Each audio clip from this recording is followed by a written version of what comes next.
Hello friends, कैसे हैं आप सब। Welcome back to UM institute. और आज की वीडियो में हम लोग पढ़ने जा रहे हैं chapter number 2 element of cost. Cost accounting का फर्स्ट चैप्टर कंप्लीट हो चुका है, उसका लिंक डिस्क्रिप्शन में है, अगर नहीं देखा तो जाकर देख लीजिएगा। हम लोगों ने चैप्टर 2 स्टार्ट कर दिया था। चैप्टर 2 में फर्स्ट पार्ट में हम लोगों ने मटीरियल कॉस्ट समझा था, ये है इसका पार्ट 2, यानी चैप्टर नंबर 2 का पार्ट 2 पढ़ रहे हैं हम लोग। पार्ट 1 अगर नहीं देखा तो वो भी डिस्क्रिप्शन में लिंक है, देख लीजिएगा आप लोग जाकर। पार्ट 1 में हम लोगों ने समझा था कि एलिमेंट ऑफ कॉस्ट होता क्या है, कितने टाइप्स का होता है, और उसका फर्स्ट टाइप भी पढ़ लिया था। एलिमेंट ऑफ कॉस्ट का फर्स्ट टाइप होता है मटीरियल कॉस्ट और सेकेंड टाइप होता है लेबर कॉस्ट। तो लेबर कॉस्ट आज की वीडियो में हम लोग कवर करने जा रहे हैं। तो समझते हैं कि लेबर कॉस्ट क्या होता है। देखिए, लेबर कॉस्ट के बारे में यहाँ लिखा हुआ है, labour cost means the remuneration such as wages, salaries, commission, bonus, etc.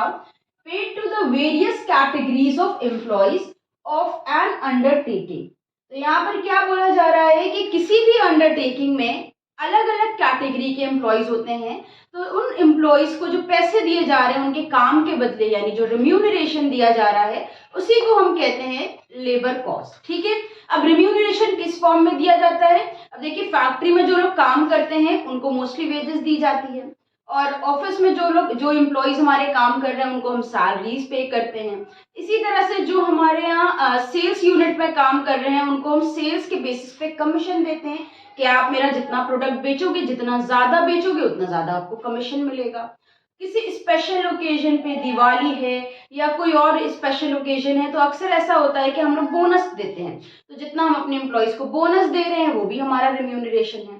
तो आपकी अंडरटेकिंग में या किसी भी अंडरटेकिंग में काम करने वाले एम्प्लॉयज को जो पैसे दिए जा रहे हैं वो किसी भी फॉर्म में हो, तो जितना पैसा हम दे रहे हैं, मेरी पॉकेट से जो पैसा एम्प्लॉयज के पास जा रहा है, जितना रिम्यूनरेशन जा रहा है, वो क्या होता है, हमारा लेबर कॉस्ट होती है। भले वो रिम्यूनरेशन वेजेस के फॉर्म में हो, सैलरीज के फॉर्म में हो, कमीशन के फॉर्म में हो, या फिर बोनस के फॉर्म में हो, ये सारा का सारा क्या कहलाता है, लेबर कॉस्ट कहलाता है। ठीक है। और whether they are working in factory division. देखिए, अभी इसको हम लोगों ने कवर किया था। कह रहे हैं कि आपके जो एम्प्लॉयज हैं भले ही फैक्ट्री डिवीजन में काम कर रहे हो, ऑफिस डिवीजन में काम कर रहे हो, या फिर सेलिंग डिवीजन में काम कर रहे हो, आपको जो भी आप उनको पैसा दे रहे हो वो आपका लेबर कॉस्ट ही कहलाएगा। जैसे फैक्ट्री में जो लोग काम करते हैं उनको जो पैसे हम देते हैं उसे वेजेस कहते हैं। वैसे ऑफिस में जो लोग काम करते हैं उनको हम सैलरी पे करते हैं। सेलिंग डिवीजन में जो लोग काम करते हैं, सेल्स करने का जो लोग काम करते हैं, उनको हम सेल्स बेसिस पे कमीशन पे करते हैं मोस्टली। तो ये सारी चीजें आपकी कहाँ आ जाती हैं, लेबर कॉस्ट के अंदर आती हैं। आप अपने एम्प्लॉयज को जितना भी पैसा दे रहे हो वो आपकी लेबर कॉस्ट है। अब लेबर कॉस्ट को दो कैटेगरीज में डिवाइड किया गया है, यानी हमारी जो लेबर कॉस्ट है उसे हमने दो कैटेगरीज में, यानी उसको दो कैटेगरीज में डिवाइड किया गया है। एक होता है डायरेक्ट लेबर कॉस्ट और दूसरा होता है इनडायरेक्ट लेबर कॉस्ट। तो अब हम लोग समझेंगे कि डायरेक्ट लेबर कॉस्ट क्या होती है और इनडायरेक्ट लेबर कॉस्ट क्या होती है। तो अब हम लोग समझते हैं कि डायरेक्ट लेबर कॉस्ट क्या होती है। तो डायरेक्ट लेबर कॉस्ट किसे कहते हैं, direct labour cost refers to the remuneration और वेजेस ऑफ डायरेक्ट लेबर। ठीक है। किसकी वेजेस, जितना भी वेजेस या जितना भी रिम्यूनरेशन, जो भी काम करने के बदले पैसा हम डायरेक्ट लेबर को दे रहे हैं उसे हम कहते हैं direct labour cost.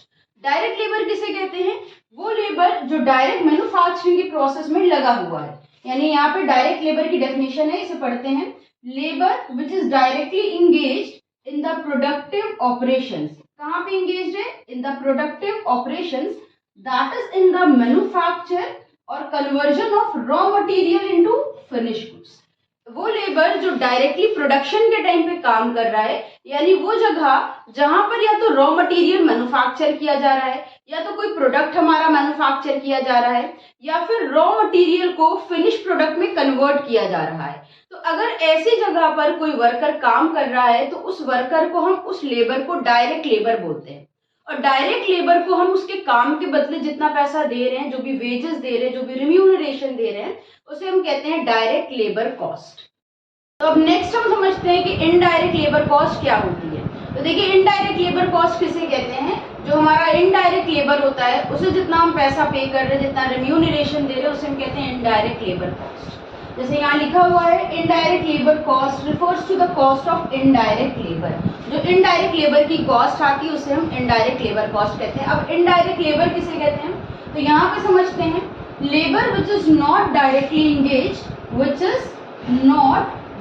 Engaged in the productive operation. वो लेबर जो प्रोडक्टिव ऑपरेशन में डायरेक्टली इंगेज नहीं है but is engage in other operation, लेकिन वो जिस टाइम पे प्रोडक्शन हो रहा था उस टाइम पे किसी दूसरे काम में लगा हुआ था, भले ही वो फैक्ट्री डिवीजन में काम कर रहा हो, ऑफिस डिवीजन में हो या सेलिंग डिवीजन में हो, लेकिन जिस टाइम पे प्रोडक्शन हो रहा है उस टाइम पे वो वर्कर प्रोडक्शन यूनिट को छोड़कर कहीं और अगर काम कर रहा है तो ऐसे लेबर को हम कहते हैं इनडायरेक्ट लेबर। इसके अंदर कौन आ जाते हैं, हमारे सुपरवाइजर्स आ जाते हैं, हमारा वॉचमैन आ जाता है, हमारा टाइम कीपर आ जाता है, हमारे ट्रेनीज आ जाते हैं। ये सारे वर्कर जो प्रोडक्शन करने के बजाय कहीं और काम कर रहे हैं लेकिन प्रोडक्शन के टाइम पर वो ड्यूटी पे थे, ऐसे लेबर को हम इनडायरेक्ट लेबर कहते हैं। और उस लेबर को जितना भी पैसा हम पे कर रहे हैं उसे इनडायरेक्ट लेबर कॉस्ट कहते हैं। तो आज की वीडियो में बस इतना ही। हम लोगों ने लेबर कॉस्ट को समझा और डायरेक्ट लेबर और इनडायरेक्ट लेबर कॉस्ट जो उसके दो टाइप्स हैं उनको भी समझा। उम्मीद है आपको समझ में आया होगा कि लेबर कॉस्ट क्या होती है।